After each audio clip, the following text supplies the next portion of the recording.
Hey everyone, we had quite a serious issue today that I wanted to have a chat with you about, and these wheel nuts came loose and the wheel nearly fell off. It's quite serious.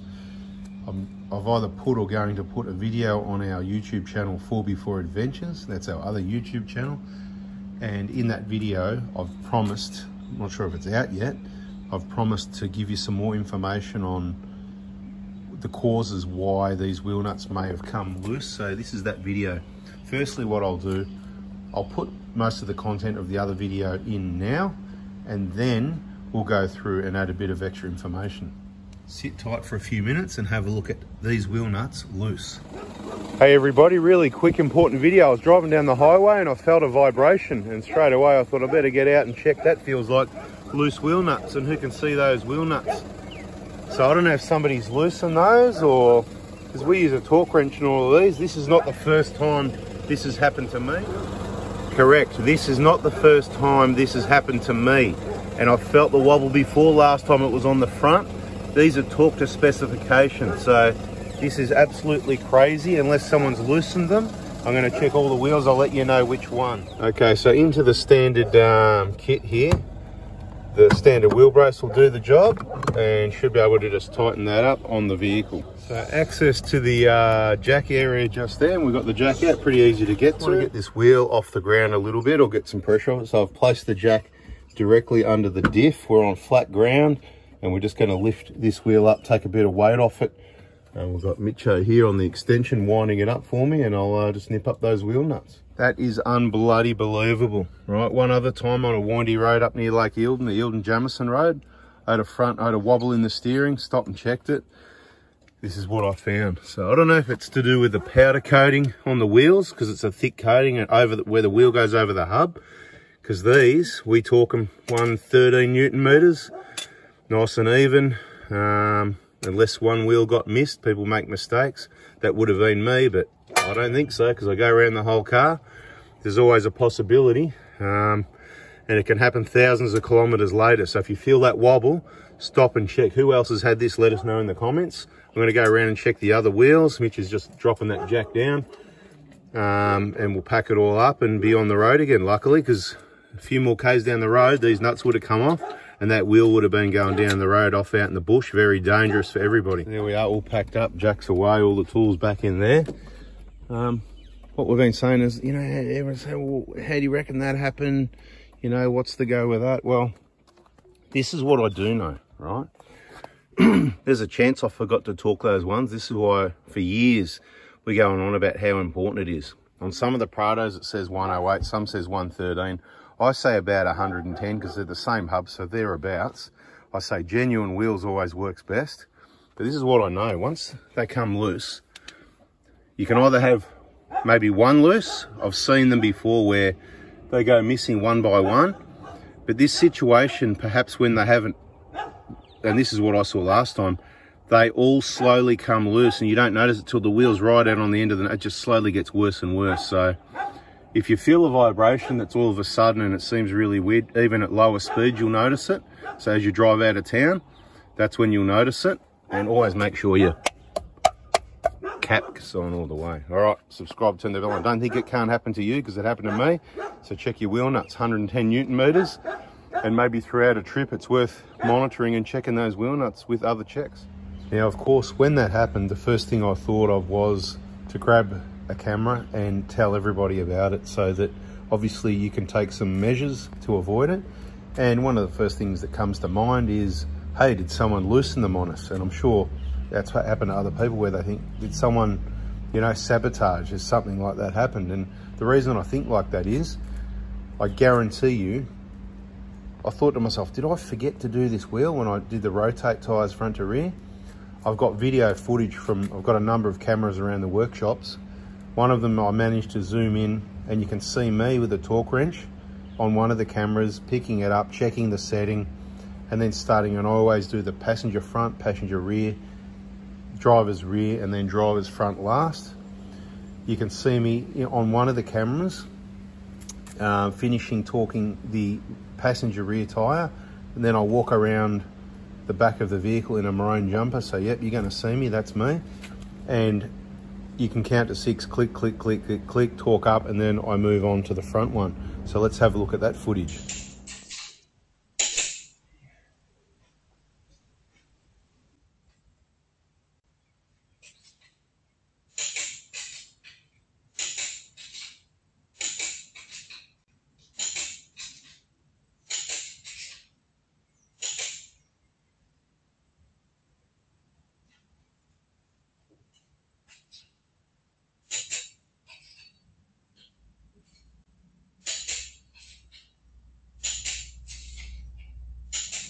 Okay, so clearly you can see I've torqued up the wheel after I rotated the tyres myself, front to rear, sometime between the last trip and this trip.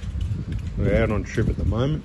Currently, right now, I'm in Cairns at the moment, at the time of making this video. We're in Cooktown when that wheel comes loose, and we'll be headed up to the tip and a number of other places up and down, staying out of that Melbourne winter cold. For those people that don't know me yet, that's how we roll. But only once all the work's done and we've done enough videos, information to keep everybody out of trouble. So why did they come loose? If I've clicked those all off, let's go back to a few factors. Again, going from my memory, the torque spec on these wheels and these hubs for the 120 Prados, from memory the book says 113 Newton meters. I believe that I've seen on the 150 Prados the book saying 108 Newton meters. Anyway, anywhere around the 110 or even 115 Newton meters, I believed isn't going to be a problem. So we've currently been using around the 110 or so Newton meters. Just having a look, do they look like they're coming loose again? I'll be checking them again later, don't you worry. I haven't got a torque wrench on board. Got a few tools. I don't work on cars while I'm on trips. I get all the work done before it, but I'll be checking it again.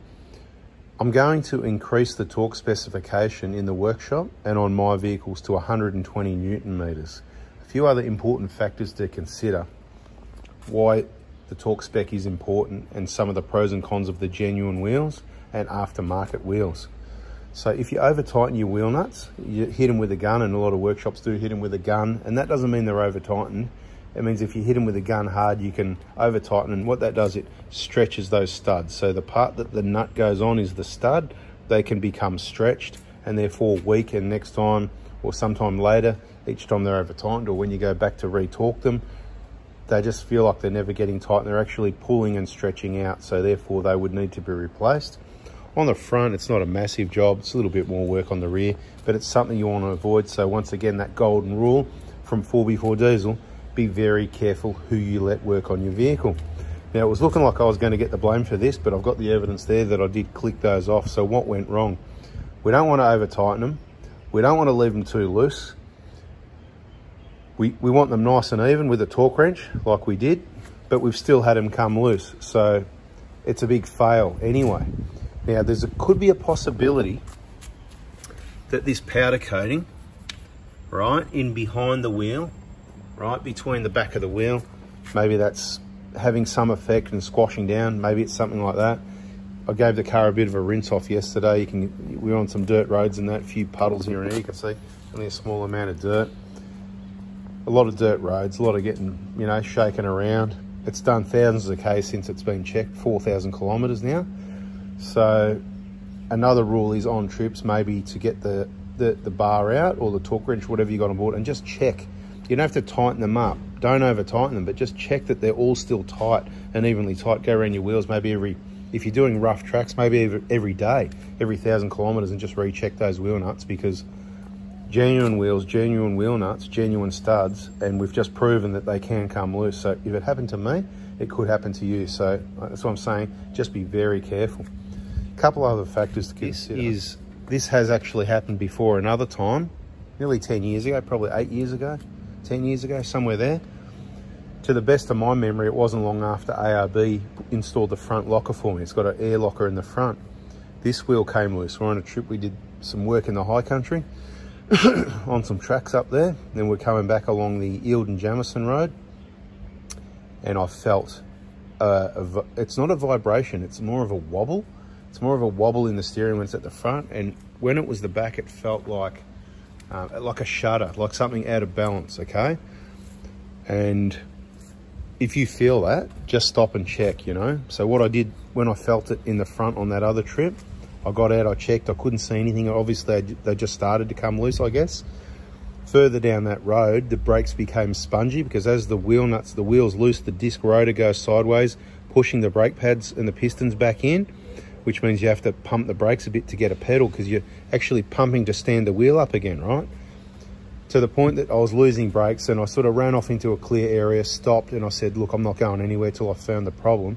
And I put the boot into the tyre. I shook a lot of things around the vehicle until I actually saw the wheel and the studs. I saw these nuts. Anyway, I thought I could blame ARB for that one, but maybe it's not their fault. Maybe this is something that can happen because it just happened, and I've got evidence that I did this one with a torque wrench.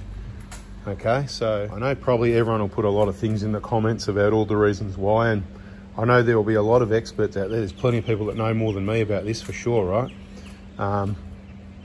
So have a look at the comments. I'll be looking at the comments. I didn't come down in the last shower, but if you reckon you've got a good reason why, or have you experienced this with the genuine wheels? Now I'll give you a positive about the genuine wheels and then a negative, and we'll wrap this one up. The positive is, these are a really good design because they locate over the axle, so the wheels really center.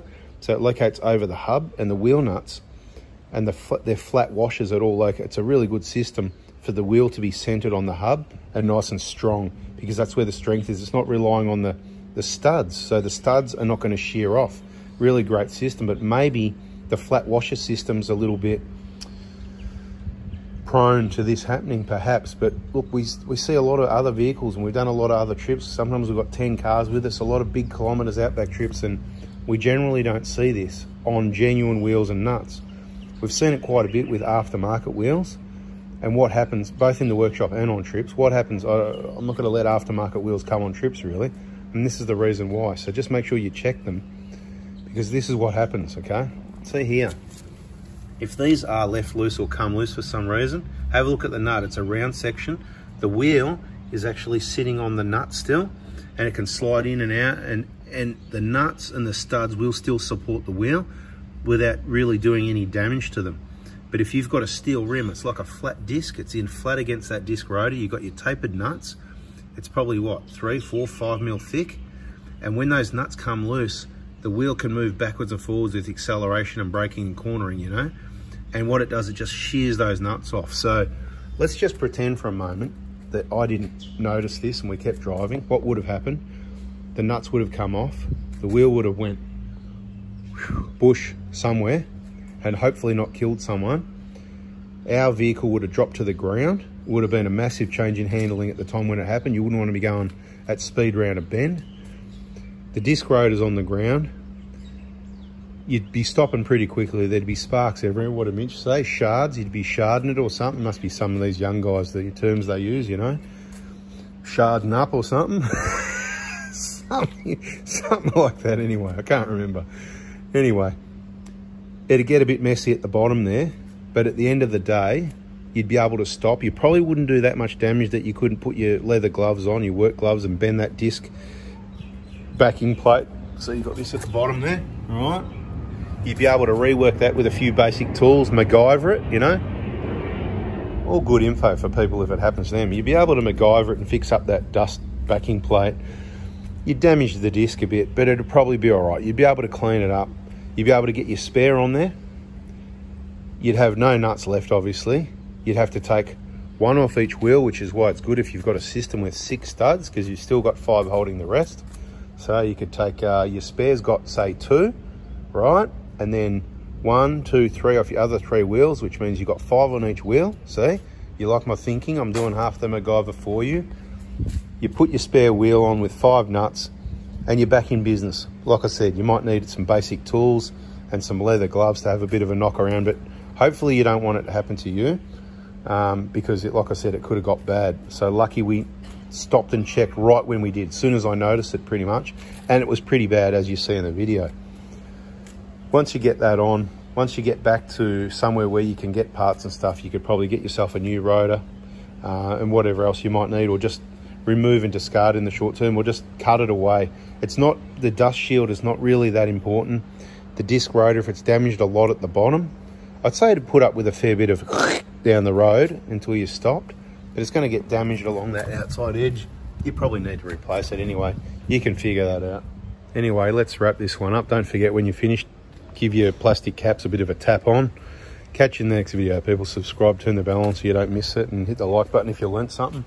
Trying to save this from happening to you. And you can see I'm not afraid of sharing what's happened. I was straight onto it.